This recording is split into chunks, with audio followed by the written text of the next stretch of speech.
താനിപ്പോ ഒരു കൺസ്ട്രക്ഷൻ കമ്പനിയിൽ വർക്ക് ചെയ്യാം, അതറിയാലോ. ഈ വീടൊക്കെ വെക്കുന്ന ഫ്ലാറ്റ് ഒക്കെ വെക്കുന്ന.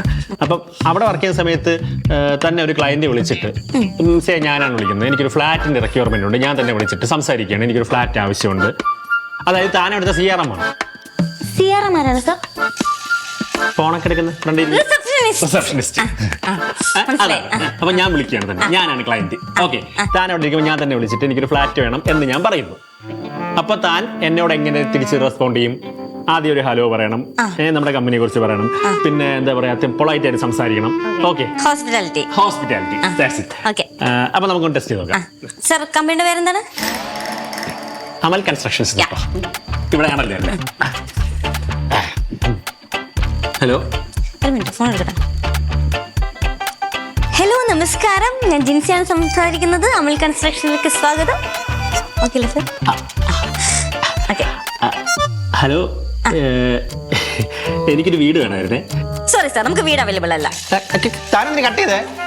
സർ, ഫ്ലാറ്റിന്റെ കമ്പനി അല്ലേ ഇത്, അപ്പൊ വീട് എങ്ങനെ ശരിയാവണേ?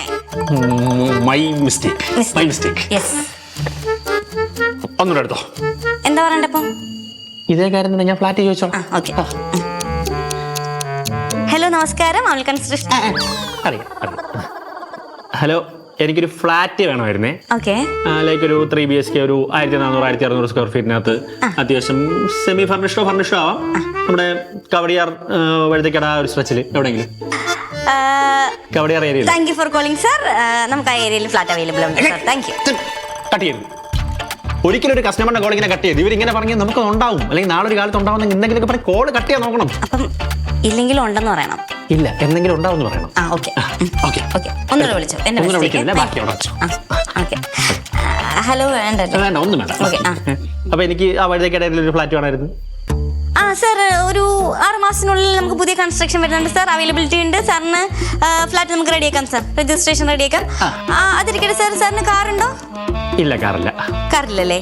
അപ്പൊ സാറിന് ഫ്ലാറ്റിന്റെ ആവശ്യമില്ലെന്ന് തോന്നുന്നു സാർ. Thank you sir. ഞാനൊരു കാര്യം പറയട്ടെ. നമുക്ക് ഈ ഫ്ലാറ്റും ഇങ്ങനത്തെ വലിയ കാര്യങ്ങളൊക്കെ മാറ്റിയിട്ട് സിമ്പിൾ ആയിട്ടുള്ള എന്തെങ്കിലും ഉദാഹരണം പറയൂ സാർ. അപ്പൊ എനിക്ക് കുറച്ചുകൂടെ ക്ലിയർ ആയിട്ട് മനസ്സിലാവും. ഒരു കാര്യം ചെയ്യും, താനിപ്പോ നാട്ടിലൊരു പലചരക്ക് കട നടത്തുകയാണ്, ഞാനിവിടെ ഒരു പഞ്ചസാര വാങ്ങിക്കാൻ വേണ്ടി. ഓക്കെ. അപ്പൊ ആ കസ്റ്റമർ താൻ എങ്ങനെ ഡീൽ ചെയ്യുമെന്ന് നമുക്ക് നോക്കാം. ഓക്കെ. ഹലോ, നമസ്കാരം, ഞാൻ ജിൻസിയാണ് സംസാരിക്കുന്നത്. അമൽ പലചരക്ക് കടയിലേക്ക് സ്വാഗതം. ഏത് പലചരക്ക് കടയിലാണ് ഈ റിസപ്ഷനിസ്റ്റ് ഉള്ളത്? ഓക്കെ സാർ, എന്റെ തെറ്റാ. അതായത് ഓണറും കസ്റ്റമറും തമ്മിൽ direct to face to face അല്ലേ? ഓക്കെ, ഇനി തെറ്റിക്കില്ല, പറഞ്ഞോ സാർ. ഞാൻ പഞ്ചാര വാങ്ങിക്കാൻ വന്നു. അപ്പൊ താൻ അകത്തേക്ക് പോയി ഈ പഞ്ചാര ഇങ്ങനെ പൊതിഞ്ഞെടുത്തോണ്ടിരിക്കുമ്പോ ഞാൻ പറയുന്നു, കഴിഞ്ഞ തവണ വാങ്ങിച്ച പഞ്ചാരയില് ഉറുമ്പുണ്ടായിരുന്നു, അതുകൊണ്ട് ഈ പഞ്ചാര വേണ്ട, ചവനപ്രാശം മതി. അപ്പൊ താൻ എന്ത് ചെയ്യും? പിന്നെ ക്ഷമിക്കുന്നതിന്റെ ഒരു പരിധിയില്ലേ? സാർ നേരത്തെ എന്താ പറഞ്ഞത്? സാറിന് ഫ്ലാറ്റ് വേണമെന്ന് പറഞ്ഞു, സാറ് വിളിച്ചിട്ട് സാറിന് വീട് വേണമെന്ന് പറഞ്ഞു. ഇപ്പൊ പഞ്ചാര വേണമെന്ന് പറഞ്ഞു വന്നിട്ട് ചക്രപ്രായസോ എന്താണ് ചവനപ്രാസം, അത് വേണമെന്ന് ഒരു ധാരണയൊക്കെയില്ലേ സാർ? സാർ, ഒന്നാമത്തെ കാര്യം, ഒരു ക്ലയന്റ് വിളിക്കുമ്പോഴത്തേക്കും ആ ക്ലയന്റിന്റെ റിക്വയർമെന്റ് എന്നുള്ളത് നമ്മൾ ഫൈനലൈസ് ചെയ്യണം, ക്ലാരിറ്റി ചെയ്യണം, ക്ലിയർ ചെയ്യണം, മനസ്സിലായോ? എന്നിട്ടേ കോളിംഗ് നടത്താവുള്ളൂ, മനസ്സിലായോ? ഇതൊക്കെ അറിയായിരുന്നു. പിന്നെ അറിയാതെ സാർ എന്നെ അത്രയ്ക്ക് ഒച്ചാക്കൊന്നും ചെയ്യരുത്.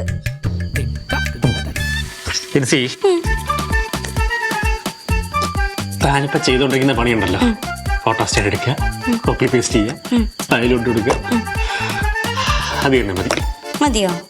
അപ്പൊ പഠിക്കണ്ടേ സാർ? സാർ, എനിക്ക് പുതിയ കാര്യങ്ങൾ ലേൺ ചെയ്യാൻ ഇൻട്രസ്റ്റ് ഉണ്ട് സാർ.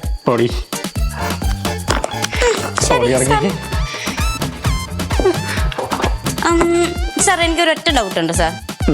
സാറിന് ശരിക്കും പഞ്ചാരയായിരുന്നു ചവനപ്രാശമായിരുന്നു വേണ്ടത്?